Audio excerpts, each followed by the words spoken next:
Hi friends, I am Mudammil है standard 8 and welcome back to my channel side है। आज के कोलिजन की इस वीडियो में हम लोग पढ़ने जा रहे हैं इन इलास्टिक कोलिजन के बारे में। तो इस टॉपिक के बारे में जो कि है हमारा परफेक्टली इन इलास्टिक कोलिजन, इस टॉपिक के बारे में हम लोग डिटेल से आज समझ लेंगे, इसका कंसेप्ट अच्छे से समझ लेंगे और इस पर हम लोग कुछ न्यूमेरिकल्स भी अटेंड करेंगे। तो चलिए आज की इस वीडियो को हम लोग शुरू करते हैं। तो चलिए इस टॉपिक के बारे में हम लोग डिटेल से समझ लेते हैं, है ना। तो मान लीजिए यहाँ पे मेरे पास दो मासेस है। एक मास है m1 मास जो कि u1 वेलोसिटी से इस डायरेक्शन में हॉरिजॉन्टली मूव कर रहा है, और एक और मास है, इसका मास लेट से m2 है जो कि u2 वेलोसिटी से इस डायरेक्शन में हॉरिजॉन्टली मूव कर रहा है ना। तो here u1 is greater than u2, u1 is greater than u2। अब क्योंकि u1 is greater than u2 मतलब इस मास की वेलोसिटी इस मास की वेलोसिटी से ज़्यादा है, तो जाहिर सी बात है कोलिजन होगा, क्योंकि ये वाला मास इस वाले मास का और करीब आ जाएगा, और करीब आते आते एक पॉइंट ऑफ टाइम पे कोलिजन हो जाएगा। तो चलिए दोनों का कोलिजन हो जाता है ना। दोनों का कोलिजन हो जाता है ना। अब जब दोनों का कोलिजन हो जाता है तो दोनों है ना डिफॉर्म करने लगेंगे एक दूसरे में, ये हम जानते हैं। ये इलास्टिक कोलिजन में भी होता था, है ना। ये पार्शियली इलास्टिक में भी होता है, पार्शियली इलास्टिक या पार्शियली इन इलास्टिक में भी होता था, और ये इन इलास्टिक में भी होगा। डिफॉर्मेशन आएगा, कोलिजन हुआ है तो इन दोनों को डिफॉर्म करना ही करना है। तो डिफॉर्म ये दोनों कर जाते हैं ना। अब क्योंकि ये दोनों मासेस डिफॉर्म कर गए एंड डिफॉर्म क्योंकि इसकी वेलोसिटी ज़्यादा थी, है ना, और इसकी वेलोसिटी ज़्यादा थी, और ये क्या कर गया एक पॉइंट ऑफ टाइम पे ये दोनों एक दूसरे में डिफॉर्म हो चुके हैं। अब जब डिफॉर्म हो चुके हैं तो इन इलास्टिक कोलिजन क्या कहता है ना। ये तो था कोलिजन से पहले की बात, मगर कोलिजन के बाद की इन इलास्टिक कोलिजन कहता है कि दोनों मासेस एक दूसरे में क्या हो जाएंगी, डिफॉर्म हो जाएंगी। और डिफॉर्मेशन के बाद है ना डिफॉर्म्ड हो जाएंगी, है ना। डिफॉर्मेशन हो जाएगा, है ना। तो दोनों एक दूसरे पे चिपक जाएंगी, दोनों एक दूसरे पे स्टिक कर जाएंगी, दोनों एक दूसरे पे क्या कर जाएंगी, स्टिक कर जाएंगी, है ना। तो दोनों कॉमन वेलोसिटीज के साथ मूव करने लगेंगी, कॉमन वेलोसिटीज के साथ मूव करने लगेंगी, है ना। तो इनइलास्टिक कोलिजन में क्या कहता है हमें कि जो ये इस तरह का कोलिजन है कि जब दोनों मासेस आपस में कोलाइड करते हैं तो आफ्टर कोलिजन, है ना, आफ्टर कोलिजन इन दोनों की वेलोसिटीज क्या हो जाती है, सेम हो जाती है। इन इलास्टिक कोलिजन में देखिए, इलास्टिक कोलिजन में क्या था कि आफ्टर कोलिजन वेलोसिटीज डिफरेंट हो जाती है, वेलोसिटीज चेंज हो जाती है ना। वेलोसिटीज क्या हो जाती थी, v1 हो जाती थी और v2 हो जाती थी, है ना, जिसमें v2 v1 से ग्रेटर होता था, है ना। तो वेलोसिटीज हमें यहाँ पे चेंज होती हुई दिख रही है। मगर इन इलास्टिक कोलिजन में क्या होता है कि जो फाइनल वेलोसिटी होती है हमारी, वो रिमेन्स कांस्टेंट रहती है, मतलब वो कॉमन वेलोसिटी होती है, मतलब इन दोनों मास का वेलोसिटी एक ही होगा। लेट्स से इन दोनों मास का वेलोसिटी क्या होता है, v होता है। दोनों एक ही वेलोसिटीज के साथ चल रही होंगी जब कोलिजन हो जाएगा। और ये ऐसा क्यों होता है, कॉमन वेलोसिटी के साथ क्यों चलने लगेंगी, आप लोग खुद के कॉमन सेंस से सोच सकते हैं। तो मैं इसके बारे में आप लोग को और भी डिटेल से बताऊंगा, है ना। तो मैंने इतनी बातें आप लोग को बता दी, है ना। ये जो मेन बातें हैं ना, मैं कवर करता हुआ चलूंगा, है ना। और कॉमन वेलोसिटी के साथ ही चलता है, इसको मैं और भी अच्छी तरीके से आप लोग को एक्सप्लेन कर देता हूँ, इसको मैं और भी अच्छी तरीके से आप लोग को डिटेल से समझा देता हूँ। देखिए, ये जो u1 स्पीड से जा रहा था, u1 ग्रेटर था, ये दोनों डिफॉर्म हो रहा था। तो क्या होता है, maximum deformation at maximum deformation, जब मैक्सिमम डिफॉर्मेशन आता है ना, जब मैक्सिमम डिफॉर्मेशन आता है ना। मैक्सिमम डिफॉर्मेशन का क्या मतलब हुआ, मैक्सिमम डिफॉर्मेशन का मतलब हुआ कि अब ये दोनों मासेस एक दूसरे को और डिफॉर्म नहीं कर पाएंगी। मतलब ये जो मास इसको डिफॉर्म, मतलब ये दोनों एक दूसरे को डिफॉर्म कर रहे थे, है ना, ये दोनों एक डिफॉर्म हो रहे थे। अब आगे का डिफॉर्मेशन नहीं हो पाएगा, आगे का डिफॉर्मेशन नहीं हो पाएगा। इसका मतलब क्या है कि इन दोनों मासेस के पास क्या है, इक्वल वेलोसिटीज है। इन दोनों मासेस के पास इक्वल वेलोसिटीज है, क्योंकि ये दोनों मासेस, क्योंकि और डिफॉर्मेशन नहीं हो रहा है, फर्दर डिफॉर्मेशन नहीं हो रहा है। देखिए, ये u1 वेलोसिटी से आ रहा था, ये इसको डिफॉर्म कर रहा था, डिफॉर्म कर रहा था। क्यों, क्योंकि उसके पास ज्यादा वेलोसिटी थी। एक पॉइंट ऑफ टाइम ऐसा आएगा जब दोनों के पास सेम वेलोसिटी हो जाएगी, जब दोनों के पास सेम वेलोसिटी हो जाएंगी तो तब डिफॉर्मेशन मैक्सिमम हो जाएगा। तो हमें क्या पता चलता है, जब दोनों के पास सेम वेलोसिटी हो जाएंगी तब डिफॉर्मेशन मैक्सिमम हो जाएगा। क्या ये जो मैक्सिमम डिफॉर्मेशन वाला जो कॉन्सेप्ट था, क्या वो इलास्टिक कोलिजन में आता है और पार्शियली इलास्टिक या इनइलास्टिक कोलिजन में आता है। तो हाँ, ये जो मैक्सिमम डिफॉर्मेशन पे वेलोसिटी, जब वेलोसिटी सेम हो जाती है तो मैक्सिमम डिफॉर्मेशन आता है। ये इलास्टिक कोलिजन में भी होता है, पार्शियली इलास्टिक या इनइलास्टिक कोलिजन में भी होता है, और ये इनइलास्टिक कोलिजन में भी होता है। मगर मैक्सिमम डिफॉर्मेशन के बाद इनइलास्टिक कोलिजन में एक ऐसी चीज होती है जो कि इसे सारे कोलिजन से अलग बना देता है। देखिए, at maximum deformation velocities remain same of the whole system. मतलब ये जो सिस्टम अगर आप इसे ले लेंगे तो वेलोसिटी रिमेन सेम, है ना। तो वेलोसिटी सेम रहती है एट मैक्सिमम डिफॉर्मेशन, ये इसको, क्योंकि ये दोनों और डिफॉर्म नहीं हो पा रहे होंगे, इसका मतलब क्या है कि दोनों सेम वेलोसिटी के साथ चल रहे हैं, ये भी इस वेलोसिटी के साथ चल रहा है, ये भी वेलोसिटी के साथ चल रहा है ना। तो ये दोनों अब क्योंकि अगर इसकी वेलोसिटी ज्यादा होती या फिर इसकी वेलोसिटी ज्यादा होती तो और भी डिफॉर्मेशन होता ना, मगर इसका मतलब क्या है कि दोनों की वेलोसिटी चेंज नहीं है, यहाँ पे दोनों की वेलोसिटी एक ही है, इसलिए फर्दर डिफॉर्मेशन नहीं हो रहा है। मगर अब तो ये तो इलास्टिक में भी होता था, इलास्टिक में मैक्सिमम डिफॉर्मेशन आता था, तो इलास्टिक में भी क्या होता था, जब मैक्सिमम डिफॉर्मेशन आता था मतलब कि वेलोसिटी सेम हो जाती थी, मतलब जब वेलोसिटी सेम हो जाती थी तो मैक्सिमम डिफॉर्मेशन आ जाता था। मैक्सिमम डिफॉर्मेशन का मतलब क्या कि इसके बाद वो बॉडी और डिफॉर्म नहीं कर सकती, मतलब ये जो सिस्टम है और डिफॉर्मेशन में नहीं जा सकता। तो ये तो इलास्टिक में होता, जाहिर सी बात है कोई भी कोलिजन हो उसमें मैक्सिमम डिफॉर्मेशन आएगा, मतलब एक पॉइंट तो ऐसा आएगा ही ना कि और भी ज्यादा फर्दर डिफॉर्मेशन नहीं हो सकता, चाहे कोई भी कोलिजन हो ना, मतलब चाहे वो इलास्टिक हो या पार्शियली इलास्टिक या इनइलास्टिक हो या इनइलास्टिक हो, परफेक्टली इनइलास्टिक हो, है ना, या फिर परफेक्टली इलास्टिक हो या पार्शियली या इलास्टिक या इनइलास्टिक हो, है ना। उसमें क्या होता है कि एक पॉइंट ऐसा आएगा कि यहाँ दोनों बॉडीज एक दूसरे को डिफॉर्म नहीं कर पा रही होंगी, इसका मतलब क्या है मैक्सिमम डिफॉर्मेशन आएगा। तो ये सारे केसेस में देखने को मिलता है, मैक्सिमम डिफॉर्मेशन में वेलोसिटी सेम हो जाती है। तो ये तो इलास्टिक में भी होता है, सारे कोलिजन में होता है ना, इनइलास्टिक में भी होता है ना। तो ये सारे कोलिजन में भी होता है। तो हमें मगर मैक्सिमम डिफॉर्मेशन के बाद एक ऐसी चीज होती है जो कि इनइलास्टिक कोलिजन को सारे कोलिजन से अलग बना देती है। अब चलिए वो चीज क्या होती है उसे हम लोग अच्छी तरह समझ लेते हैं। एक होता है इलास्टिक कोलिजन, इलास्टिक कोलिजन मैंने आपको पहली वीडियो में बहुत ही अच्छी तरीके से पढ़ा दिया। तो मैक्सिमम डिफॉर्मेशन के बाद क्या होता है कि ये बॉल की सरफेस पे डिपेंड करता है, मतलब बॉल क्या है ना, बॉल की कोफिशिएंट ऑफ रेस्टिट्यूशन पे डिपेंड करता है कि ये बॉल किस तरह से, मतलब कि बॉल का मतलब बॉल की प्रॉपर्टी पे डिपेंड करता है ना। मान लीजिए अगर ये इलास्टिक कोलिजन है तो ये मैक्सिमम डिफॉर्मेशन के बाद ये दोनों एक दूसरे को पुश करेंगे और अपने ओरिजिनल शेप्स में वापस आ जाएंगे, अपने ओरिजिनल शेप्स में ये लोग अपने क्या कर लेंगे, अपने ओरिजिनल शेप्स को गेन कर लेंगे, है ना। और ये V1 के साथ चलने लगेगा और ये V2 के साथ चलने लगेगा। क्यों ऐसा हुआ, क्योंकि ये दोनों ओरिजिनल शेप्स में गेन कर लिए। ये मैं किसकी बात कर रहा हूँ, इलास्टिक कोलिजन की बात कर रहा हूँ, मैं परफेक्टली इलास्टिक कोलिजन की बात कर रहा हूँ, है ना। या फिर आप लोग ऐसा पार्शियली इलास्टिक या पार्शियली इनइलास्टिक में दे सकते हैं कि दोनों बॉडीज एक दूसरे को दोनों बॉडीज एक दूसरे को पुश करती हैं तो थोड़ा सा रिफॉर्म होता है, थोड़ा सा रिफॉर्म होता है। ये पार्शियली इलास्टिक या इनइलास्टिक की बात है। मगर परफेक्टली इनइलास्टिक में क्या होता है, परफेक्टली इनइलास्टिक ये वाली कोलिजन, परफेक्टली इनइलास्टिक कोलिजन में क्या होता है कि डिफॉर्मेशन हो गया। अब बॉडीज के पास ऐसा टेंडेंसी नहीं है कि वो दोनों अपने ओरिजिनल शेप में वापस आ पाएंगे। इसका मतलब क्या है कि दोनों बॉडीज एक दूसरे को, मतलब इसका मतलब क्या है कि दोनों बॉडीज अपने ओरिजिनल शेप में वापस नहीं आ पाएंगे, तो दोनों बॉडीज एक दूसरे पे फोर्स भी नहीं लगा पाएंगे। कब, मैक्सिमम डिफॉर्मेशन के बाद। मैक्सिमम डिफॉर्मेशन के बाद इनइलास्टिक कोलिजन में क्या होता है कि दोनों बॉडीज एक दूसरे को पुश नहीं कर पाते। क्यों पुश नहीं कर पाते, क्योंकि इनकी ऐसी प्रॉपर्टी होती है, इस सरफेस की ऐसी प्रॉपर्टी होती है कि ये दोनों एक दूसरे को पुश नहीं कर पाएंगे, मतलब ये लोग डिफॉर्म अवस्था में ही रहेंगे। इसका मतलब क्या था कि ये लोग है ना डिफॉर्म हो चुके थे, हो चुके डिफॉर्म। तो आफ्टर कोलिजन, इलास्टिक कोलिजन में क्या होता था कि आफ्टर कोलिजन ये दोनों फिर से उसी अवस्था में आ जाते थे, फिर से ना ये ऐसा आ जाता था, ये V1 से चलने लगता था, ये V2 से चलने लगता था। मतलब काइनेटिक एनर्जी, इधर का काइनेटिक एनर्जी बराबर हो जाता है इधर का काइनेटिक एनर्जी। मगर इन इलास्टिक कोलिजन में ऐसा नहीं होता। इन इलास्टिक कोलिजन क्या कहता है कि जब हम डिफॉर्म हो चुके हैं तो हम कोलिजन के बाद भी डिफॉर्म्ड ही अवस्था में रहेंगे।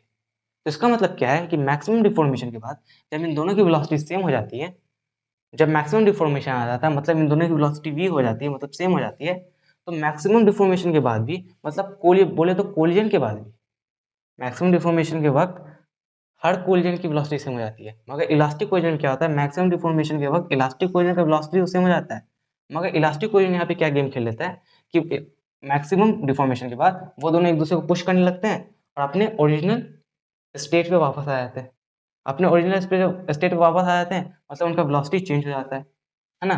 मैक्सिमम डिफॉर्मेशन के बाद वक्त सारे कोलिजन का वेलोसिटी सेम हो जाता है। मगर इन इलास्टिक में क्या होता है कि आफ्टर डिफॉर्मेशन, आफ्टर कोलिजन इसका वेलोसिटी सेम, इसका वेलोसिटी चेंज नहीं होता है। मगर आफ्टर कोलिजन इलास्टिक कोलिजन का वेलोसिटी चेंज हो जाता है, पार्शियली इलास्टिक या पार्शियली इन इलास्टिक कोलिजन का वेलोसिटी चेंज हो जाता है। मगर perfectly in elastic collision, perfectly in elastic body का वेलोसिटी चेंज नहीं होगा। आफ्टर कोलिजन की बात कर रहा हूँ, मेरी बातों को ध्यान से सुनिए, मैं यहाँ पे आफ्टर कोलिजन की बात कर रहा हूँ। After collision perfectly inelastic bodies की वेलोसिटी कभी चेंज नहीं होने वाली। मतलब जो परफेक्टली इनइलास्टिक बॉडीज की फाइनल वेलोसिटी क्या होगी, v होगी, जो कि इन दोनों की वेलोसिटी होगी। मतलब दोनों जो सिस्टम, दोनों जो मासेस हैं, इस पूरे सिस्टम का वेलोसिटी सेम होगा आफ्टर कोलिजन भी, है ना।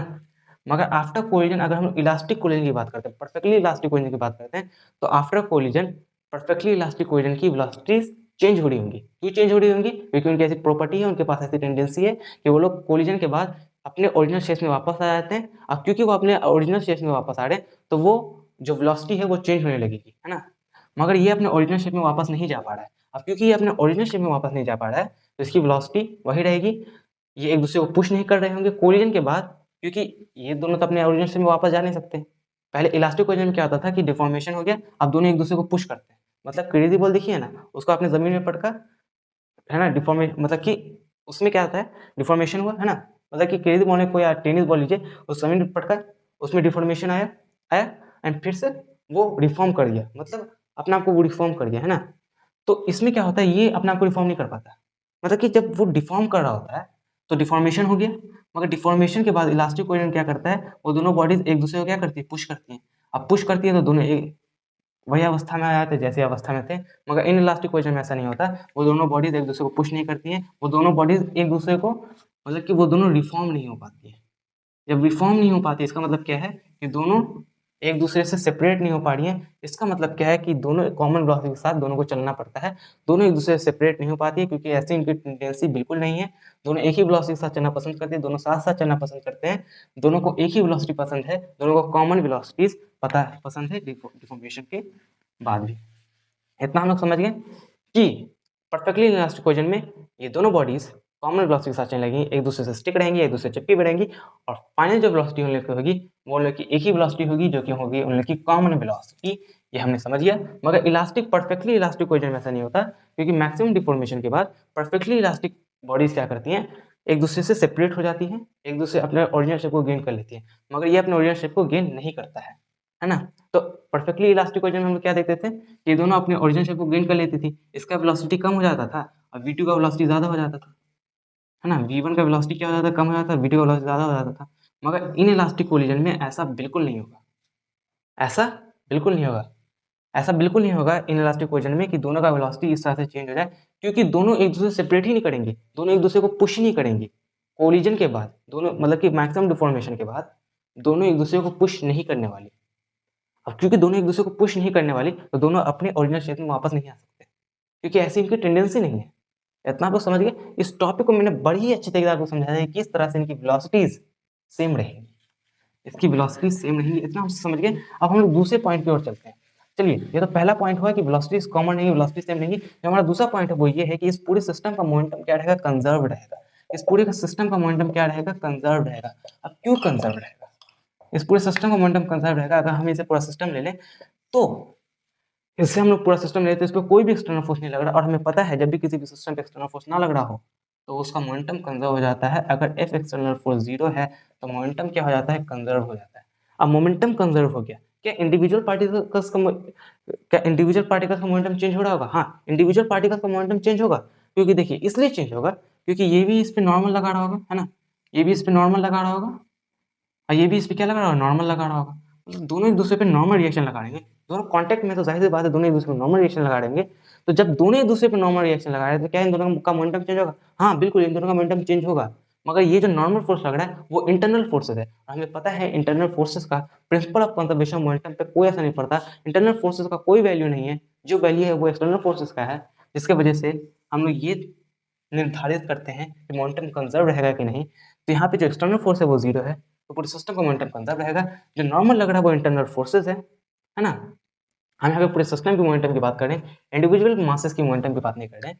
इंडिविजुअल मासेस की मोमेंटम चेंज होंगी क्योंकि यहाँ पे अभी इंटरनल फोर्सेज एक्ट कर रहे होंगे, जो कि होगा normal reaction, but at an हमारा जो मोमेंटम है वो कंजर्व रहेगा। जो हमारा तीसरा पॉइंट है वो काइनेटिक एनर्जी के बारे में।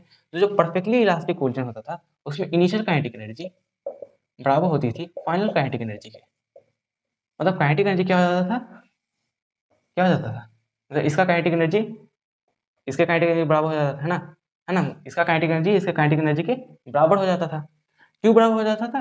क्योंकि जब इसका काइनेटिक एनर्जी मैक्स, यहाँ पे देखिए यहाँ तक तो सारे कोलिजन का सेम रहता है, इलास्टिक का भी यही रहता है, इनइलास्टिक का भी रहता है, और पार्शियली वाले का भी यही रहता है, यहाँ तक सेम रहता है। मगर ये वाला आफ्टर कोलिजन का जो केस आता है तो तीनों कोलिजन का बदल जाता है मामला।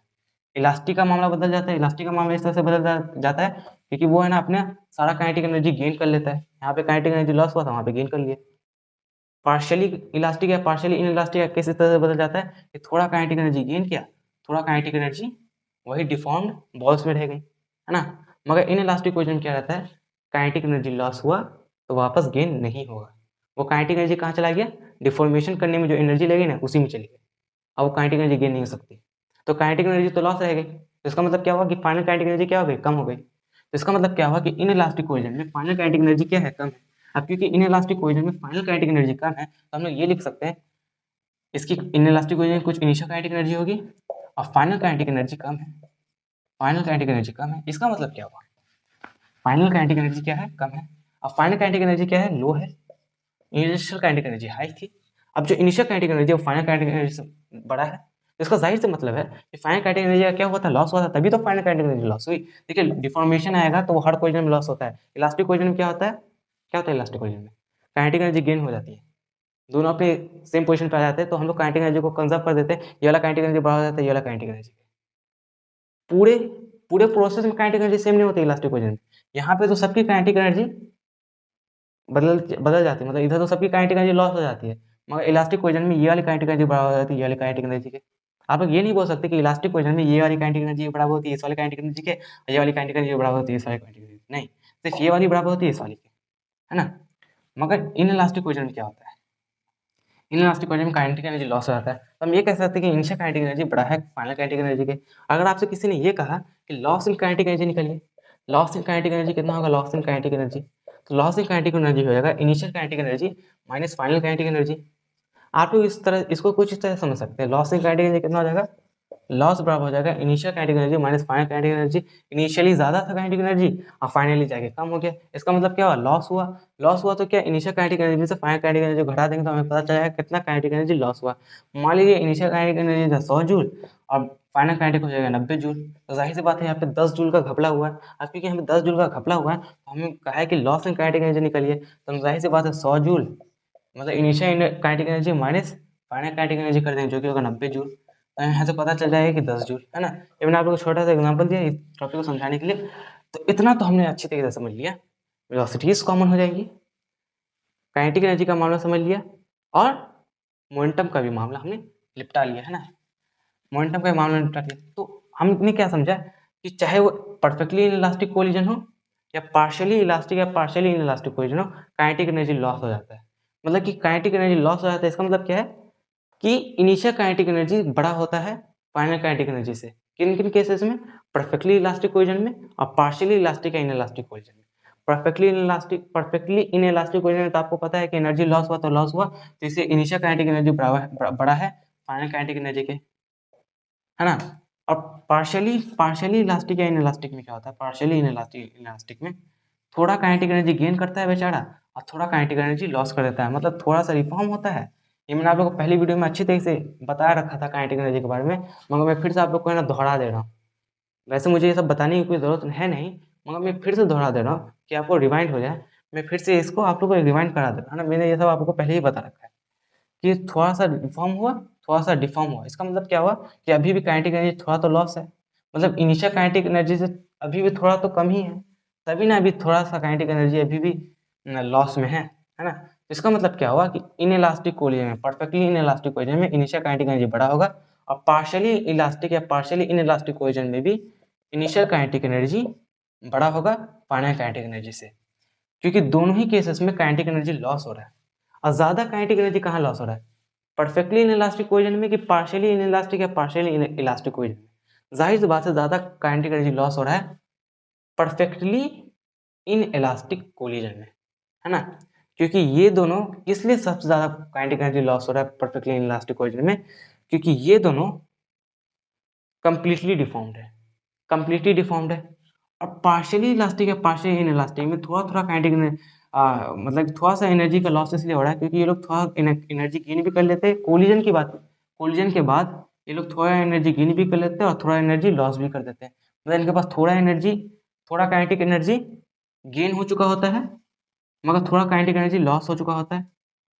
थोड़ा काइनेटिक एनर्जी का क्या हो जाता है, लॉस हुआ रहता है ना। तभी देख रहे हैं थोड़ा सा गेन हुआ, थोड़ा सा लॉस हुआ, तो फिर भी थोड़ा सा तो काइनेटिक एनर्जी लॉस हुआ ना, तो इनिशियल काइनेटिक एनर्जी से अभी ये छोटा है।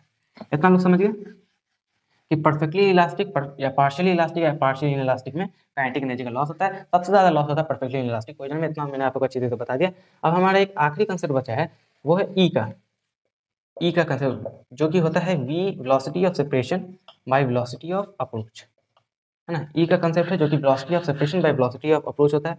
ई क्या होता है? Velocity of separation by velocity of approach. अच्छा, वेलोसिटी ऑफ सेपरेशन कब लेते हैं और वेलोसिटी ऑफ अप्रोच कब लेते हैं? वेलोसिटी ऑफ सेपरेशन लेते हैं आफ्टर कोलिजन, आफ्टर कोलिजन। अब वेलोसिटी ऑफ अप्रोच कब लेते हैं? बिफोर कोलिजन, बिफोर कोलिजन, है ना, बिफोर कोलिजन लेते हैं। ये मैंने आप लोग को वेलोसिटी ऑफ सेपरेशन और वेलोसिटी ऑफ अप्रोच अच्छी तरीके से पढ़ा रखा है, बहुत ही अच्छी तरीके से मैंने आप लोग को ये पढ़ा रखी है।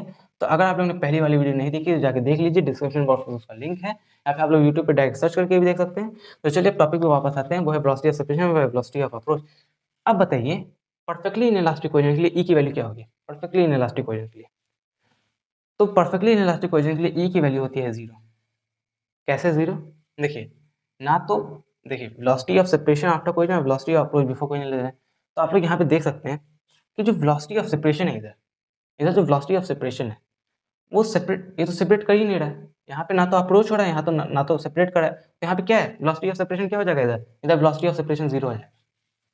इधर वेलोसिटी ऑफ सेपरेशन क्या हो जाएगा? 0 हो जाएगा। कब? परफेक्टली इनइलास्टिक कोलिजन, क्योंकि कहाँ सेपरेट कर रहा है? वेलोसिटी ऑफ सेपरेशन 0, है ना। आफ्टर कोलिजन भी क्या है? वेलोसिटी ऑफ सेपरेशन 0 है, क्योंकि सेपरेट कर ही नहीं रहा है। आफ्टर कोलिजन कहाँ सेपरेट कर रहा है? अगर सेपरेट कर रहा होता तो 0 नहीं होता, है ना। इलास्टिक कोलिजन में कर रहा था सेपरेट, मगर इन इलास्टिक कोलिजन में नहीं कर रहा, तो वो तो 0 हो गया। तो ओवरऑल ई की वैल्यू क्या हो जाती है? 0 हो जाती है। ई की वैल्यू क्या हो जाती है? 0 हो जाती है। अब चलिए ई की वैल्यू तो हमारे पता चल गया कि इलास्टिक कोलिजन के लिए 0 हो गई है, ये है वो है ना, हमें पता चल गया। तो अब हम लोग क्या करते हैं? अब यहाँ पे एक और चीज समझ लीजिए कि अगर ई की वैल्यू 0 है, तो इस ई की वैल्यू 0 है, इसका मतलब क्या है? इसका मतलब क्या है कि वेलोसिटी ऑफ सेपरेशन भी 0 है और वेलोसिटी ऑफ अप्रोच भी 0 है। इतना आप लोग समझ गए।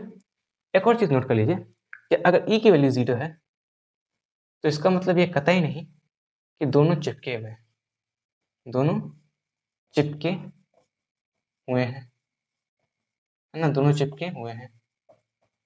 मगर हमें हमेशा यही केस दिया रहता है कि जब भी ई की वैल्यू हमें 0 दी रहती है, तो हमेशा दोनों चिपके हुए रहते हैं। अक्सर हमें ये केस दिया रहता है, मगर ऐसे मैंने आप लोग को बता दिया कि जरूरी नहीं कि दोनों चिपके हुए हों। अब इतना आप लोग समझ के अच्छे तरीके से इन सारे कंसेप्ट को समझ चुके होंगे। तो चलिए अब मैं इसको रब कर देता हूँ, है ना। तो चलिए अब हम लोग न्यूमेरिकल्स की ओर बढ़ते हैं। क्या किसकी ओर बढ़ते हैं? न्यूमेरिकल्स की ओर बढ़ते हैं। तो जो हमारा सबसे पहला क्वेश्चन है वो कुछ इस तरह का है कि यहाँ पे हमें दो मासेस दिए हुए हैं, है ना। एक मास है 6 kg का और एक मास है 4 kg का। एक मास कितना है? 4 kg का। ये वाला मास लेट से 10 मीटर पर सेकेंड की स्पीड से हॉरिजॉन्टली मूव कर रहा है इस डायरेक्शन में, और ये वाला मास, है ना, ये 5 मीटर पर सेकेंड की स्पीड से इसी डायरेक्शन में हॉरिजॉन्टली मूव कर रहा है। अब हमसे क्वेश्चन में क्या कहता है? क्वेश्चन में हमसे कहता है कि जाहिर सी बात है इसकी वेलोसिटी, है ना, मतलब कि जाहिर सी बात है इसकी वेलोसिटी इस वाले मास की वेलोसिटी से ज़्यादा है, जाहिर सी बात है कोलिजन होगा, है ना। तो हमसे क्वेश्चन में कहता है कि ये दोनों, है ना, स्टिक कर जाते हैं एक दूसरे पे, क्या कर जाते हैं? स्टिक कर जाते हैं, स्टिक कर जाते हैं, है ना।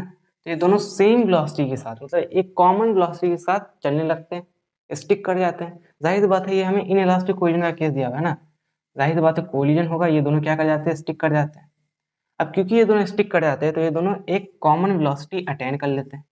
ये दोनों कॉमन वेलोसिटी से मेरा मतलब है कि दोनों की वेलोसिटी क्या हो जाती है? सेम हो जाती है। मतलब ये दोनों कॉमन वेलोसिटीज अटेन कर लेते हैं, है ना। तो लेट से इन दोनों की कॉमन वेलोसिटी क्या होती है? v हो जाती है। तो हमसे क्वेश्चन में कहा है इसी v को फाइंड आउट कीजिए, है ना। क्वेश्चन क्या है हमारा? Find the common velocity, find the common velocity, है ना, फाइंड द कॉमन वेलोसिटी। तो चलिए इस वाले क्वेश्चन को अब हम लोग सॉल्व करते हैं, है ना। जाहिर सी बात है इधर हमें मोमेंटम कंजर्व होता हुआ दिख रहा है। ये इनइलास्टिक कोलिजन है, इजीली हम लोग मोमेंटम कंजर्व कर सकते हैं because there is no external force acting on the system, है ना। तो चलिए इसे फर्दर सॉल्व करते तो ये हो जाएगा इनिशियल मोमेंटम बराबर फाइनल मोमेंटम हो जाएगा, है ना। चाहे इलास्टिक कोलिजन हो, मतलब चाहे इन इलास्टिक कोलिजन हो या फिर किसी भी तरह का कोलिजन का केस हमें दिया है, मोमेंटम हम लोग कंजर्व कर सकते हैं, है ना। तो यहाँ पे इनिशियल मोमेंटम बराबर हो जाएगा फाइनल मोमेंटम की। इनिशियल मोमेंटम कितना है? Mass into velocity. मास कितना है? 6 kg, वेलोसिटी है 10 मीटर पर सेकेंड। इस वाले ब्लॉक का कितना हो जाएगा, मतलब इस वाले मास का कितना हो जाएगा, मास इंटू वेलोसिटी, मास है 4, वेलोसिटी है 5, 4 इंटू 5 हो जाएगा फाइनल मोमेंटम। फाइनल मोमेंटम में जाते जाते इन दोनों की वेलोसिटीज कितनी हो जाती है, सेम हो जाती है। जब फाइनल मोमेंटम लेंगे तो हमें फाइनल वेलोसिटी लेना है, फाइनल वेलोसिटी कितना है, सेम है। दोनों मास में से वेलोसिटी, क्योंकि वेलोसिटी कितने हैं दोनों मासेस की, सेम है।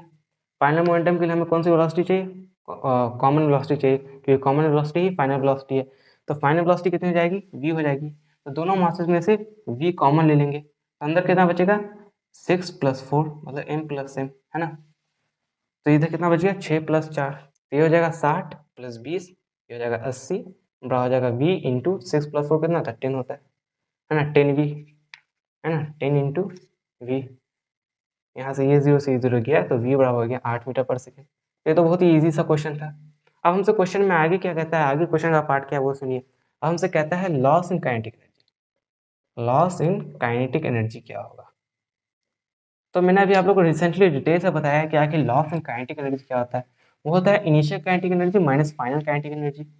इस पूरे सिस्टम का काइनेटिक एनर्जी लॉस क्या होगा। जाहिर सी बात है ये एक इनइलास्टिक इक्वेशन है, तो काइनेटिक एनर्जी इसका लॉस हुआ है। अब क्योंकि इसका काइनेटिक एनर्जी लॉस हुआ है तो इसका लॉस इन काइनेटिक एनर्जी हम लोग निकाल सकते हैं, जो कि होता है initial kinetic energy minus final kinetic energy पूरे सिस्टम का। पूरे सिस्टम का इनिशियल काइनेटिक एनर्जी माइनस पूरे सिस्टम का फाइनल काइनेटिक एनर्जी, तो हमें पता चल जाएगा पूरे सिस्टम का कितना एनर्जी लॉस हुआ। काइनेटिक एनर्जी कितना पूरे सिस्टम का लॉस हुआ।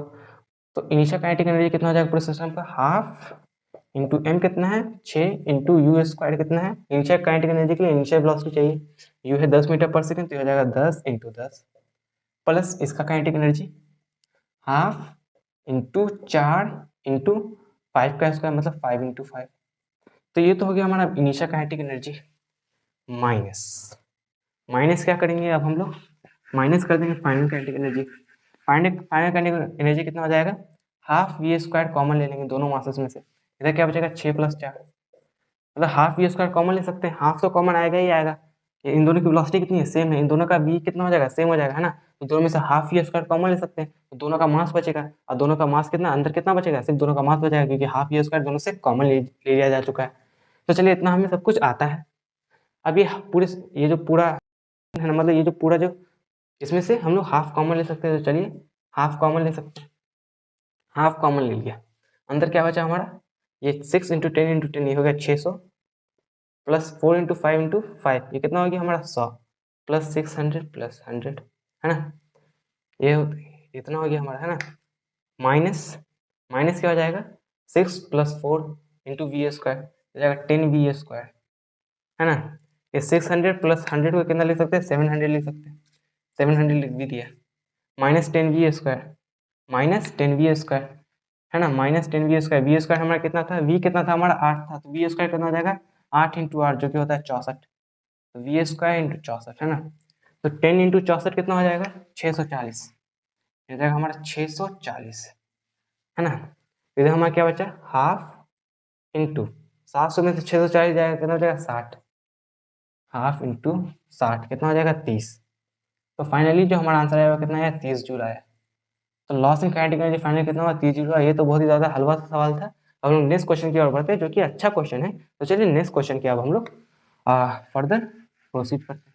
तो अब जो हमारा क्वेश्चन है जो कि काफ़ी ज़्यादा इंटरेस्टिंग है, तो क्वेश्चन कुछ इस तरह का है कि ये वाला जो क्वेश्चन है ना वो बैलिस्टिक पेंडुलम पे आधारित है। तो वाला क्वेश्चन बैलिस्टिक पेंडुलम पे, है ना, आधारित है। इस वाले क्वेश्चन को अटेम्प्ट जरूर कीजिएगा।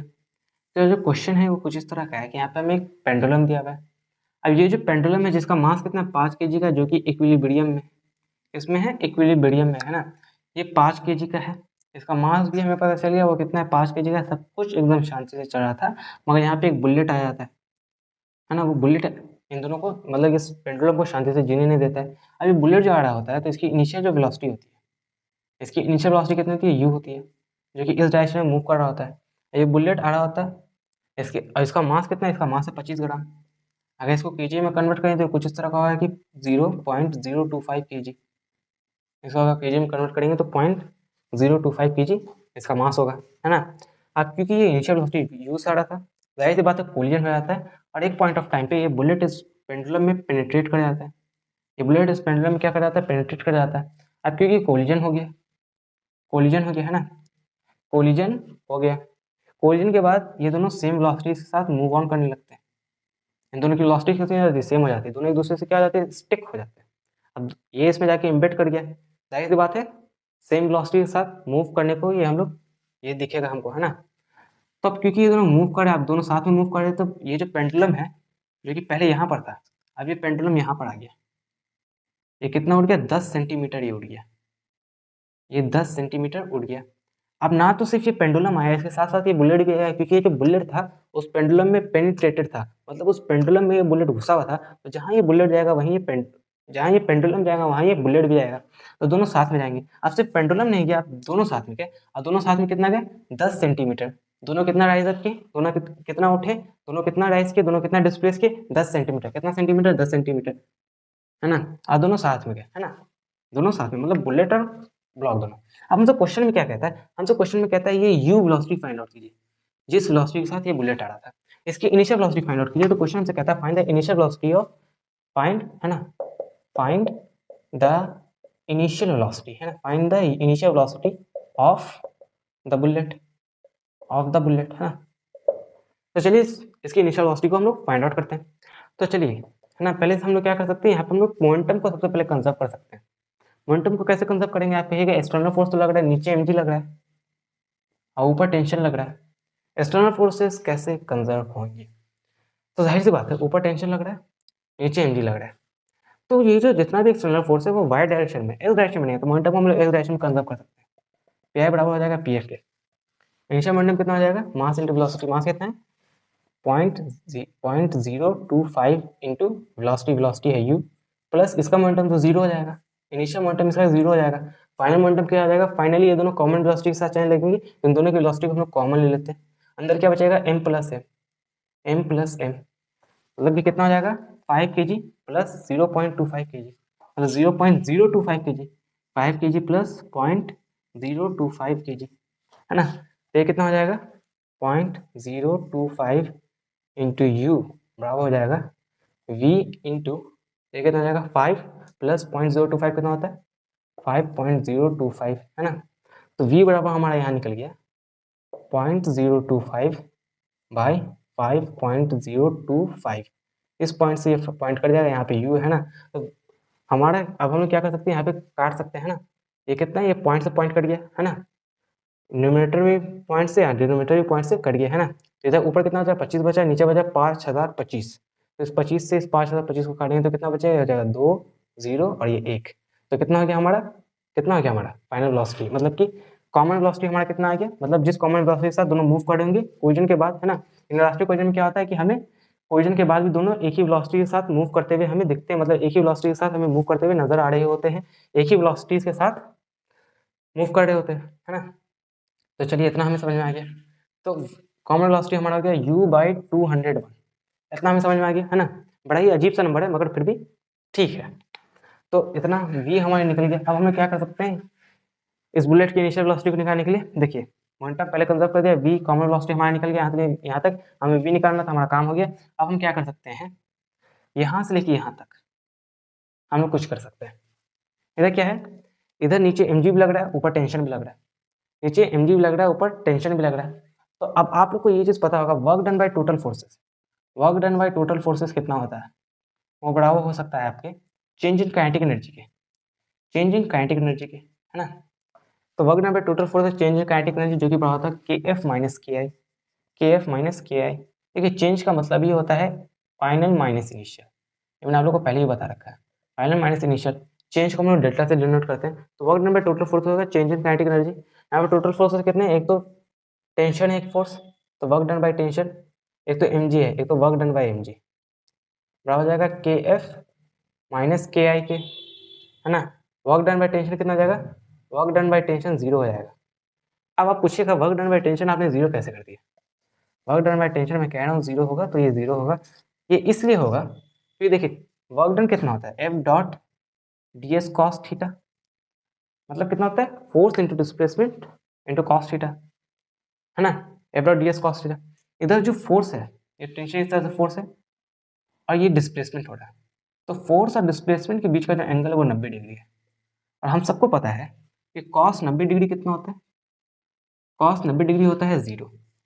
तो f dot ds cos theta मतलब फोर्स इंटू डिस्प्लेसमेंट है ना, इंटू कॉस थीटा कितना है, कॉस थीटा कितना है 0 है, कॉस 90 क्या होता है 90, कॉस 90 डिग्री कितना था 0 होता है, तो ये जो पूरा टर्म है वो 0 हो जाएगा। तो जाहिर सी बात है जो वर्क डन बाय टेंशन हो जाएगा, वर्क डन बाय टेंशन वो हमारा 0 हो जाएगा, है ना, वो हमारा 0 हो जाएगा, क्योंकि फोर्स और डिस्प्लेसमेंट के बीच का जो एंगल है वो 90 डिग्री है, कॉस 90 0 होता है, तो पूरा का पूरा वर्क डन कितना हो गया हमारा 0 हो गया, क्योंकि पूरा का पूरा वर्क डन 0 हो गया।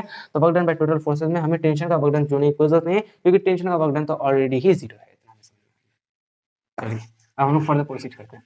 वर्क डन बाय एमजी कितना हो जाएगा, एमजी कितना हो जाएगा work done by MG, work done by MG कितना हो जाएगा, है ना, एमजी एच बराबर हो जाएगा के f minus k i, final kinetic energy minus initial kinetic energy. Final kinetic energy कितना हो जाएगा, यहाँ पे फाइनल काइनेटिक एनर्जी भी 0 हो जाएगा। आप कहिएगा ये कैसे, देखिए फाइनल काइनेटिक एनर्जी से 0 हो जाएगा क्योंकि मैं यहाँ से लेके यहाँ तक की बात कर रहा हूँ, यहाँ से लेके यहाँ तक की चेंज इन काइनेटिक एनर्जी की बात कर रहा हूँ। यहाँ की इनिशियल काइनेटिक एनर्जी, यहाँ की इनिशियल काइनेटिक एनर्जी कुछ होगी, बिल्कुल होगी। अब ये इनिशियल काइनेटिक एनर्जी यहाँ तक जाते जाते वो वाली काइनेटिक एनर्जी 0 हो जाएगी। कैसे 0 हो जाएगी, क्योंकि यहाँ पे वेलोसिटी जाके 0 हो जाएगी। अगर यहाँ पे वेलोसिटी 0 नहीं होती तो ये पेंडुलम और ऊपर उठता, मगर क्योंकि ये पेंडुलम वहीं पे जाकर रुक गया तो इस बात की गवाही दे रहा है कि यहाँ पे जाके वेलोसिटी हमारी 0 हो जाएगी। इसका मतलब क्या, अगर वेलोसिटी हमारी 0 हो जाती है, अगर हमारी फाइनल वेलोसिटी 0 हो जाती है तो हमारा फाइनल काइनेटिक एनर्जी भी 0 हो जाता है, क्योंकि काइनेटिक एनर्जी का फॉर्मूला ही होता है half into m v square. जब वी ही 0 हो जाएगा तो पूरा का पूरा एनर्जी ही 0, मतलब काइनेटिक एनर्जी ही 0 हो जाएगा। तो फाइनल काइनेटिक एनर्जी 0 है, तो यहाँ पे कैसा कितना बचा, minus initial kinetic energy. Initial kinetic energy कितना है, हाफ इंटू मास कितना है 5 kg। इस बार सिर्फ 5 kg नहीं है, इस बार बुलेट का ही मास। मैंने कहा ना कि जो बुलेट और ये जो ब्रॉक है दोनों साथ में चलने लगेंगे, इन दोनों की काइनेटिक एनर्जी हम लोग साथ में लेंगे। तो half into m plus m, तो क्या हो जाएगा 5.025 इंटू वी स्क्वायर। इन दोनों का जो इनिशियल काइनेटिक एनर्जी लेंगे वो यहाँ पे लेंगे। यहाँ पे इन दोनों की वेलोसिटी कितनी है, वी है, इन दोनों की कॉमन वेलोसिटी कितनी है, वी है, इन दोनों की कॉमन वेलोसिटी कितनी है, वी है। वही कॉमन वेलोसिटी इन दोनों की, यहाँ पे इन दोनों देखिए यहाँ पे इस पूरे सिस्टम है, इसका इनिशियल वेलोसिटी कितना है, वी है। इसका इनिशियल काइनेटिक एनर्जी के लिए जो वेलोसिटी लेंगे वो हमें कितना लेंगे, वी लेंगे। यहाँ के लिए था फाइनल वेलोसिटी वी, है ना, मगर अब यहाँ से लेके यहाँ तक की मैं बात कर रहा हूँ, तो ये वाली एनर्जी कितना हो जाएगी, ये वाली काइनेटिक एनर्जी तो इनिशियल काइनेटिक एनर्जी हो जाएगी। इसकी जो वेलोसिटी लेंगे वो भी इनिशियल होगी, यहाँ की जो वेलोसिटी होगी वो तो इनिशियल वेलोसिटी होगी ना, यहाँ की वेलोसिटी फाइनल होगी, यहाँ की काइनेटिक एनर्जी फाइनल होगी, यहाँ की नहीं। क्योंकि यहाँ जो हम लोग काम कर रहे हैं वो यहाँ से लेके यहाँ तक का काम कर रहे हैं। ये क्या हो गया, ये हमारा इनिशियल पॉइंट हो गया, ये हमारा क्या हो गया, हमारा फाइनल पॉइंट हो गया। यहाँ पे इनिशियल पॉइंट की एनर्जी ले रहे हैं तो इनिशियल काइनेटिक एनर्जी हो गया। यहाँ पे तो इनिशियल पॉइंट से ना काम कर रहे हैं, ये यहाँ पे इनिशियल पॉइंट हमारा क्या है, ये हमारा इनिशियल पॉइंट है। अब क्योंकि हमारा इनिशियल पॉइंट है तो यहाँ की वेलोसिटी हमारे लिए इनिशियल हो जाएगी, यहाँ की जो काइनेटिक एनर्जी है वो इनिशियल हो जाएगी, तो यहाँ की जो इनिशियल काइनेटिक एनर्जी के लिए जो वेलोसिटी लेंगे वो भी इनिशियल लेंगे। यहाँ पे जो वी हो जाएगा हमारा, जो कि हमारा कॉमन वेलोसिटी है, वो हमारा इनिशियल वेलोसिटी हो जाएगा यहाँ के हिसाब से। तो ये हमारा इनिशियल वेलोसिटी यहाँ पे कितना हो जाएगा, वी का स्क्वायर। हमने वी की वैल्यू फाइंड आउट करके रखी हुई है, जो कि है u/201, जो कि है u/201 का होल स्क्वायर।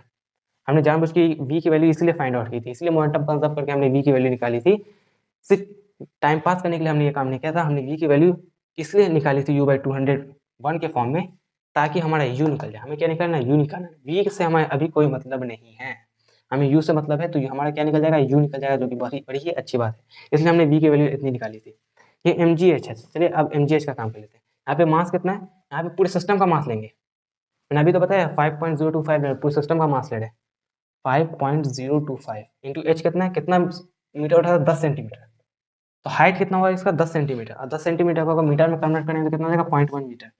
तो ये कितना हो जाएगा, मास कितना है, हम लोग पूरे सिस्टम का मास लेंगे। ये जब वर्क डन हो रहा है पूरे सिस्टम का हो रहा है ना, तो पूरे सिस्टम का मास लेंगे ना, इंटू 5.025 मास हो गया, इंटू 10, इंटू इसकी हाइट कितना है 10 सेंटीमीटर, मतलब 0.1 मीटर। तो ये 10 इंटू 0.1 तो 1 ही हो गया।